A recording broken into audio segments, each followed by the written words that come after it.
You know, I was reading about the way you recorded this record, and you recorded it live to tape, which is a hard thing to do. And it was the accepted form of recording around the time that the Beatles were making records, and then the Beatles showed everybody that you could completely deconstruct the process and put it back together again later. Yes. But listening to this record in headphones is an interesting experience because there is an atmosphere to it. Like it sounds like a place or there's a mood to it. Yeah. And I was curious how much your recording process do you think transfers to the listener, whether it's unconscious or conscious, that, you know what I mean, and how important is it? Yeah, all I know is that over the years, the songs that I've done to tape that were more live feel more valuable to me. Like Why do they you have think more that weight is? to them. I think it's mostly that it's palpable when people are listening, musicians are listening to each other in real time and responding to each other. I mean, your drummer is, I'm singing live and my drummer is 6 feet away from me. So he has to play quiet but still groove. Yeah. And I was singing live. I hate headphones.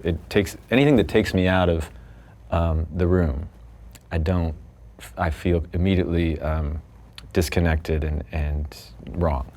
So I put I had a vocal mic right next to the recording mic that would go through my amp, a little reverb, just to give me a little more of a boost. Right. But I would really studied the Rudy Van Gelder school. He was the go-to guy in New Jersey for all the jazz artists, Miles Davis, John Coltrane, and he did these beautiful recordings, you know, kind of blue and, Yeah. you know. Giant Steps, probably. Yeah, I mean, just seminal recordings, you know, getting this really beautiful room sound, and that was my goal with this record.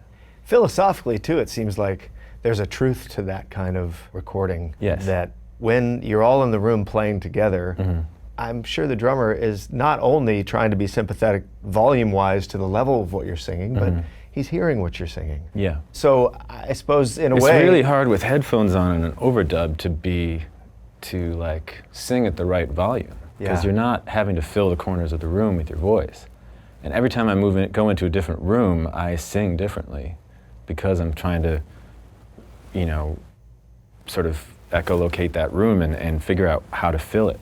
So you play at a festival, I sing an octave higher because you're outside and you're trying to project to the horizon. Right. But over the years, I've been trying to bridge that gap between the way I perform on stage, projecting outwards to human beings, to when you go into the studio. And I really resist that deconstructing and putting things back together because I lose the map really quick. And then what happens to you, like, just from a personal feeling standpoint? Well, I don't love those recordings that I did piece by piece. They feel more like architecture than music. And when I hear other albums, I hear them that way too. I'm like, I can tell that was done on a grid, right, track by track.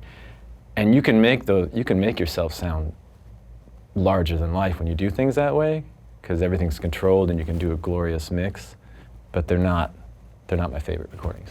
It is a more truthful approach that you're hearing a recording of me doing what I do. Yeah. And I guess it comes down to you're probably more comfortable in a live setting than you are in a studio. Yeah, absolutely. That's always been the case. I don't love knob twiddling and tweaking stuff. After the performance, it starts to become tedious to me. As soon as you start listening back to your performance and criticizing it, you're tempted to change who you are. Right. You hear your voice come back and you're like, oh, I'm gonna tweak, I'm gonna go back in and perform a little differently. And that kind of, it's like this vice keeps turning as you go do more and more takes and you become less and less yourself. Hey folks, thanks for watching. If you like what you just saw, then why not subscribe? Click right here for lots more off camera. And if you want to see the hour-long version of these conversations, I'm going to give you the secret link. Here it is, offcamera.com. Check it out.